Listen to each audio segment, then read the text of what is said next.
Ezequiel 17. La parábola de las dos águilas y la vid. Por la belleza de sus imágenes, la elegancia de su composición, la perspicuidad de su lenguaje, la rica variedad de su materia y la fácil transición de una parte del tema a otra, este capítulo forma una de las más bellas y perfectas piezas de este tipo que posiblemente puedan concebirse en un compás tan pequeño. Adam Clarke. A. La parábola de las dos águilas y la vid. 1 a 2, una figura y una parábola. Vino a mi palabra de Jehová, diciendo, Hijo de hombre, propone una figura, y compone una parábola a la casa de Israel. Hijo de hombre, propone una figura, y compone una parábola. A Ezequiel el profeta se le dijo que hablara un dicho que sería algo como una figura y algo como una parábola. Era una figura en el sentido de que el significado era un poco complicado de entender. Era una parábola en el sentido de que contaba una historia que ilustraba verdad espiritual y material. Y es un acertijo en el sentido de que su significado necesita ser explicado. Hay un significado más profundo que subyace a la forma figurativa, porque algo en su presentación es oscuro. Es una parábola en el sentido de que es una alegoría. Feinberg. 2. Los acertijos ejercitan el ingenio, y las parábolas ayudan a la memoria, y excitan tanto la atención como el afecto. Trapp.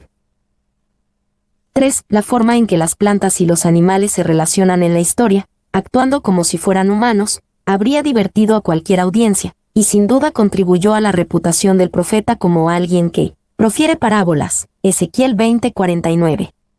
Block.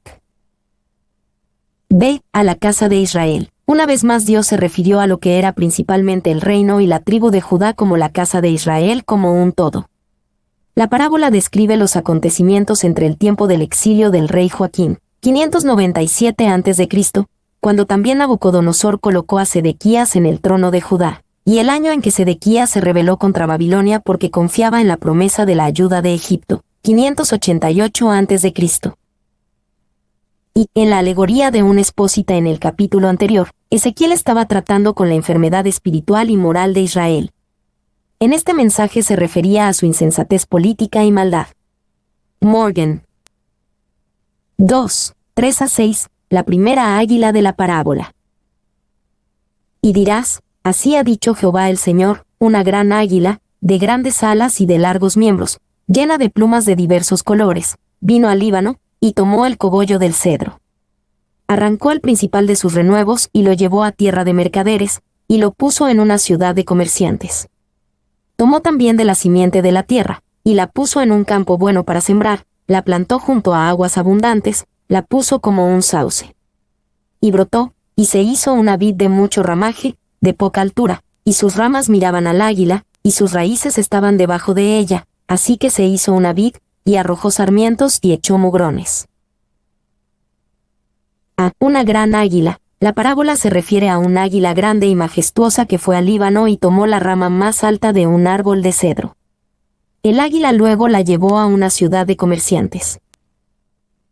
Y es interesante notar que a menudo el águila se usaba simbólicamente en el Ad para representar el poder punitivo de Dios. Deuteronomio 28 horas y 49 minutos. Y la velocidad con la que avanzaba un conquistador. Isaías 46 horas y 11 minutos. Jeremías 48 horas y 40 minutos. 49 horas y 22 minutos. Alexander. B. Tomó también de la simiente de la tierra. Entonces el águila usó parte de la simiente de la tierra del cedro, la puso en un campo bueno para sembrar, donde se convirtió en una vid de mucho ramaje. 3, 7 a 8, la segunda águila de la parábola. Había también otra gran águila, de grandes alas y de muchas plumas, y he aquí que esta vid juntó cerca de ella sus raíces, y extendió hacia ella sus ramas, para ser regada por ella por los surcos de su plantío. En un buen campo, junto a muchas aguas, fue plantada, para que hiciese ramas y diese fruto, y para que fuese vid robusta. Había también otra gran águila, la segunda águila aparece de repente, y la vid previamente mencionada juntó cerca de ella sus raíces y extendió hacia ella sus ramas. Y lo que sorprende al oyente /diagonal lector es la pasividad de esta ave. A diferencia de la primera águila, esta ave no realiza acciones, Ella simplemente está allí. Block. B. Para ser regada. La vid hizo esto con la esperanza de que la segunda águila cuidara de la vid, la protegiera y le diera las condiciones adecuadas para el crecimiento y la prosperidad, que ya tenía bajo la primera águila. El resultado esperado era que se convertiría en una vid robusta. Y, en ausencia de cualquier explicación de la acción de la vid, se deja que la audiencia reflexione sobre la ingratitud y la estupidez de la vid. Block.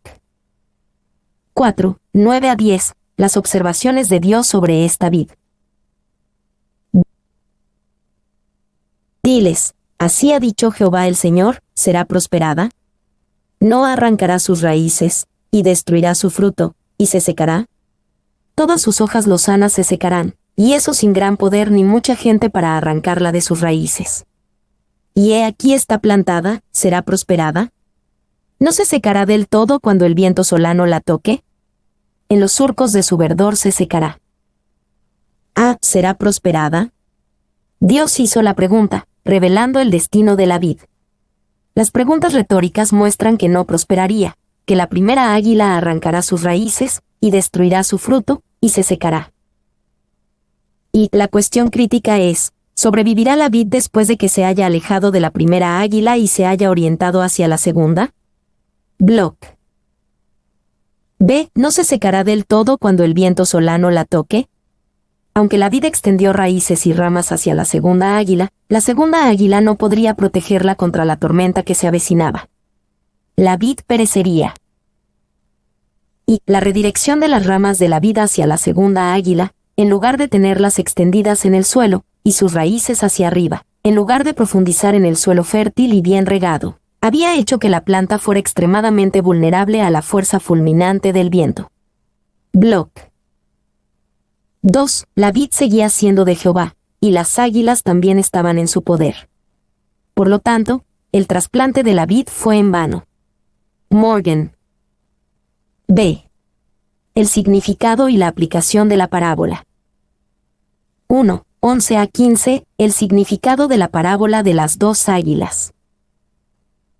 Y vino a mi palabra de Jehová, diciendo, di ahora a la casa rebelde, ¿no habéis entendido qué significan estas cosas?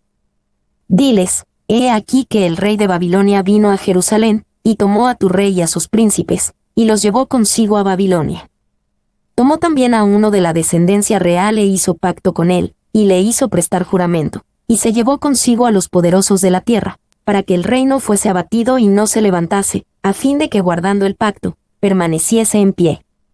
Pero se rebeló contra él, enviando embajadores a Egipto para que le diese caballos y mucha gente. ¿Será prosperado? ¿Escapará el que estas cosas hizo? ¿El que rompió el pacto, podrá escapar? Ah, ¿no habéis entendido qué significan estas cosas? Ezequiel explicó el significado de su figura /diagonal parábola, para que sus oyentes no pudieran alegar la excusa de que no entendieron. La primera gran águila representaba al rey de Babilonia. Líbano representaba a Jerusalén. La rama más alta del cedro representaba al rey de Judá, Joaquín, y los príncipes. Las semillas y la vid representaban la descendencia del rey, Sedequías. La primera águila hizo un pacto con Sedequías y lo puso bajo juramento. La primera águila se llevó a los poderosos de la tierra, no solo al rey Joaquín, sino también a otros hombres notables como Daniel y sus compañeros. Hizo esto para mantener sometido a Sedequías, y para que Sedequías mantuviera su pacto. El rey de Babilonia los llevó consigo a Babilonia, que fue llamada ciudad de comerciantes. Así como la vid extendió sus raíces y ramas hacia la segunda águila, así Sedequías se rebeló contra ella enviando a sus embajadores a Egipto, que representaban a la segunda águila. Sedequías esperaba caballos y mucha gente de Egipto. ¿Y no habéis entendido? ¿Son tan tontos que no saben lo que significa? ¿O están tan seguros que no lo considerarán, sino que correrán sobre su propia ruina? Paul. Y la Biblia usa un águila como símbolo de Babilonia en algunos otros lugares. Jeremías 48 horas y 40 minutos, 49 horas y 22 minutos y Daniel 7:4. 2. Adam Clarke sobre el uso de una ciudad de comerciantes en Ezequiel 17:4, Babilonia, por lo cual esta ciudad era la más célebre de todas las ciudades del Oriente. Su situación le procuraba innumerables ventajas. Sus dos ríos, el Tigris y el Éufrates, y el Golfo Pérsico, le daban comunicación con las naciones más ricas y lejanas. 3. Con respecto a la segunda águila de Ezequiel 17:7, este era Egipto, específicamente el faraón Jofra, quien llegó al trono de Egipto en el 588 a.C. A él, Sedequías tontamente buscó por ayuda para deshacerse del yugo babilónico después de que había recibido un buen trato por parte de Nabucodonosor. Fain B. B. Será prosperado. ¿Escapará el que estas cosas hizo? Cuando la vid en la parábola se volvió hacia la segunda águila, tenía una gran esperanza de vida y vitalidad. Ezequiel 17:8. Estas preguntas retóricas les recordaban a todos que la vid no encontraría ayuda en la segunda águila, y Sedequías no encontraría ayuda en Egipto. C. ¿El que rompió el pacto, podrá escapar? Fundamentalmente, Sedequías fue un quebrantador del pacto, que ignoró las promesas de lealtad y sumisión que le hizo a Nabucodonosor, el rey de Babilonia. 2 Reyes 24:20. Dios esperaba que Sedequías fuera leal al pacto que hizo con Nabucodonosor y lo castigaría por romperlo. Y, tanto Jeremías como Ezequiel lo acusaron de deslealtad e instaron nuevamente a la sumisión a Babilonia. Jeremías 37, 6-10, 38, 17-23. Wright. 2. Sedequías estaba rodeado de condiciones favorables para su reinado, representadas en la parábola por la tierra fértil, las muchas aguas y la plantación como un sauce. Isaías 44, 4. La actitud benevolente de Nabucodonosor ayudó a Sedequías a prosperar en su gobierno. Si hubiera permanecido fiel a su juramento de lealtad a Nabucodonosor, el reino de Judá podría haber continuado prosperando como un reino tributario. Fain B. 2, 16-18, la estimación de Dios de Sedequías. Vivo yo, dice Jehová el Señor, que morirá en medio de Babilonia, en el lugar donde habita el rey que le hizo reinar, cuyo juramento menospreció, y cuyo pacto hecho con él rompió. Y ni con gran ejército ni con mucha compañía hará Faraón nada por él en la batalla, cuando se levanten vallados y se edifiquen torres para cortar muchas vidas. Por cuanto menospreció el juramento y quebrantó el pacto, cuando he aquí que había dado su mano, y ha hecho todas estas cosas, no escapará. Morirá en medio de Babilonia. Sedequías ciertamente murió en Babilonia, y en las circunstancias más terribles. 2 Reyes 25, 7 describe el terrible juicio sobre Sedequías. Degollaron a los hijos de Sedequías en presencia suya, y a Sedequías le sacaron los ojos, y atado con cadenas lo llevaron a Babilonia. Jeremías 52 horas y 11 minutos dice que Sedequías permaneció en Babilonia hasta su muerte. B. Y ni con gran ejército ni con mucha compañía hará Faraón nada por él en la batalla. A pesar de las promesas o garantías que Faraón le dio a Sedequías, él y los egipcios no fueron de ninguna ayuda contra los babilonios. Fue una alianza tonta. C. Por cuanto menospreció el juramento y quebrantó el pacto, Dios prometió un juicio severo sobre Sedequías porque no cumplió su palabra y no honró el pacto que hizo con Nabucodonosor. Su destino estaba sellado. No escapará. Y, por cuanto menospreció el juramento, esto Dios resiente particularmente. Sedequías se había comprometido por juramento, en la presencia de Jehová, a ser fiel al pacto que hizo con Nabucodonosor, y aprovechó la primera oportunidad para quebrantarlo. Por tanto, no escapará. Clarke. 2. La santidad de un juramento estaba arraigada en Israel. Incluso un juramento hecho con fraude debía ser honrado. Por ejemplo, el de los Gabaonitas. Cf. Josué 9:2 Samuel 21, 1-2. Jeremías había advertido a Sedequías contra la traición y la duplicidad. Fain B. 3. La violación de un juramento sagrado era una ofensa contra Yahvé. Dios haría descender sobre la cabeza de Sedequías todas las estipulaciones de automaldición que pronunció sobre sí mismo en su juramento a Nabucodonosor. Alexander. 3, 19-21, la promesa de Dios de capturar a Sedequías. Por tanto, así ha dicho Jehová el Señor, vivo yo, que el juramento mío que menospreció, y mi pacto que ha quebrantado, lo traeré sobre su misma cabeza. Extenderé sobre él mi red, y será preso en mi lazo, y lo haré venir a Babilonia, y allí entraré en juicio con él por su prevaricación con que contra mí se ha rebelado. Y todos sus fugitivos, con todas sus tropas, caerán a espada, y los que queden serán esparcidos a todos los vientos, y sabréis que yo Jehová he hablado. Extenderé sobre él mi red. Jeremías 52. 6-9 cuenta la historia de cómo Sedequías y algunos otros hombres de alto rango del gobierno trataron de escapar cuando los babilonios vinieron contra Jerusalén. No lo consiguieron, porque Dios había extendido su red sobre él. Lo haré venir a Babilonia, y allí entraré en juicio con él por su prevaricación con que contra mí se ha rebelado. Cuando Sedequías rompió su pacto con el rey de Babilonia, él también prevaricó contra el mismo Yahvé. Como aconsejó Jeremías repetidamente, Sedequías y los demás judíos deberían haberse rendido a los babilonios y al juicio que Dios ordenó traer a través de ellos. Y Dios dijo proféticamente de Sedequías, el juramento mío que menospreció. Dios lo consideraba no solo como un juramento a Nabucodonosor, sino también a él. Las implicaciones de esta actitud son de largo alcance. Indica que los acuerdos celebrados y las obligaciones contraídas por los adoradores de Dios son tan vinculantes, como si se hubieran hecho con Dios en persona. Taylor. 2. ¿Por qué estaban siendo juzgados por todos los pecados pasados de su nación? No era justo. Ezequiel respondería, declarando que serían juzgados por la actual falta de confianza en el Señor, que habían mostrado por su tendencia a depender de Egipto para su seguridad y por la corrupción de su regente, Sedequías. Alexander. C. Con todas sus tropas, caerán a espada, y los que queden serán esparcidos. No habría recuperación de la caída del reinado de Sedequías.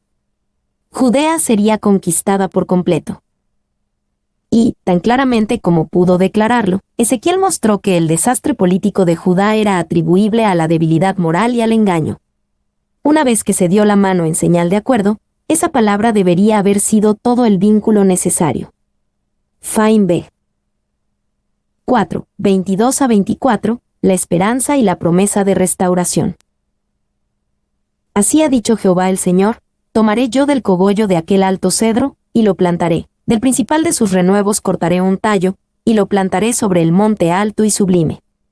En el monte alto de Israel lo plantaré, y alzará ramas, y dará fruto, y se hará magnífico cedro. Y habitarán debajo de él todas las aves de toda especie, a la sombra de sus ramas habitarán. Y sabrán todos los árboles del campo que yo Jehová abatí el árbol sublime, levanté el árbol bajo, hice secar el árbol verde, e hice reverdecer el árbol seco. Yo Jehová lo he dicho, y lo haré. Tomaré yo del cogollo de aquel alto cedro, y lo plantaré, volviendo a las imágenes de la parábola. Dios prometió que él no había terminado con Israel y sus reyes. Tomaría la más alta de las ramas, del principal de sus renuevos cortaría un tallo, y lo replantaría sobre el monte alto y sublime. Y un tallo, el tallo, es el Mesías, el hijo de David. Ver Isaías 11:1, 53, 2, Jeremías 23, 5-6, 33 horas y 15 minutos, Zacarías 6:12, Apocalipsis 22:16. Fain B. 2. La palabra renuevos enlaza con el título mesiánico de vástago en Isaías 11:1, Jeremías 23:5, 33 horas y 15 minutos, Zacarías 3:8, 6:12. Se utilizan tres palabras hebreas. La palabra de Ezequiel es la copa plumosa de un árbol. Las otras palabras describen el retoño que sale del tronco del linaje de David. Right. 3. Levantaré otra monarquía, que vendrá en la línea de David, a saber, el Mesías, quien aparecerá como una planta tierna, como a su encarnación, pero él será alto y eminente, su iglesia, la ciudad real, la más alta y pura jamás vista sobre la faz de la tierra. Clarke. 4. Ezequiel creía, pero solo a su manera, en una restauración de la dinastía davídica. El profeta esperaba que la dinastía gobernara sobre un Israel nuevo y renovado en los tiempos venideros. Bowter y Hebb. El monte elevado, del que escribió Ezequiel es probablemente el monte Sión, donde el Mesías reinará sobre su pueblo. Where's B? B, en el monte alto de Israel lo plantaré, y alzará ramas, y dará fruto, y se hará magnífico cedro. Esta es la versión de Ezequiel de la gran profecía de Isaías 11:1, saldrá una vara del tronco de Isaí, y un vástago retoñará de sus raíces. De lo que se pensaba que estaba muerto, Dios prometió traer un crecimiento maravilloso y productivo. Y, lo plantaré. Después del fracaso de las dos grandes águilas para tener éxito al establecer el Estado de Israel bajo su extenso y poderoso patrocinio, Dios dice, yo mismo, enfático, lo plantaré sobre un monte elevado donde crecerá y será conspicuo y atraerá a las aves del cielo para que se cobijen bajo su protección. Taylor. 2. Habitarán debajo de él todas las aves de toda especie, todas las naciones, tanto gentiles como judíos, edificarán, se reproducirán y multiplicarán bajo el reino de Cristo, no se limitará más a los judíos, sino que se extenderá también a los gentiles. Allí encontrarán paz y seguridad, y esto repetido confirma la certeza de la promesa. Paul. C. Y sabrán todos los árboles del campo que yo Jehová abatí el árbol sublime, levanté el árbol bajo, a través del trato de Dios con reyes como Sedequías, y su obra futura a través del Mesías, Dios se exaltaría a sí mismo entre todas las naciones. Y Dios está gobernando, y no hay escape de él. Las águilas y las vides están bajo su control. Felices los que formulan sus políticas consultándolo a él, y ordenan sus caminos con temor. Morgan. 2. Abatí el árbol sublime, mira la historia, y verás que todo lo gigantesco en estatura y colosales en dimensiones, todo lo que ha sido grande para la comprensión humana, aferrándose a la fama terrenal, se ha convertido en un objeto para las flechas penetrantes de Dios, y en un sujeto de su maldición fulminante. Spurgeon. 3. Levanté el árbol bajo, ¿te acuerdas de José en la mazmorra, de Israel en Egipto, de Ana en la familia de Elcana, de David cuando Samuel lo pasó de largo, de Ezequías cuando Sennacherib lo reprendió? ¿No son todos estos ejemplos de Dios exaltando el árbol bajo? Spurgeon. 4. Yahvé sigue siendo soberano sobre la historia. Cuando su pueblo experimenta calamidad, su mano está en ello. Cuando las naciones extranjeras se abalanzan sobre ellos, vienen como sus agentes. Ninguna nación se ha vuelto jamás tan poderosa que no pueda derribarla en un momento, y ningún pueblo es tan bajo que no pueda ensalzarlo. Bloch. V. El capítulo comenzó con juicio y castigo, termina con misericordia y gracia. El destronado y ciego Sedequías es eclipsado por el Rey de Dios que está lleno de poder y gloria. Los reinos no son más que las sombras alargadas de los reyes.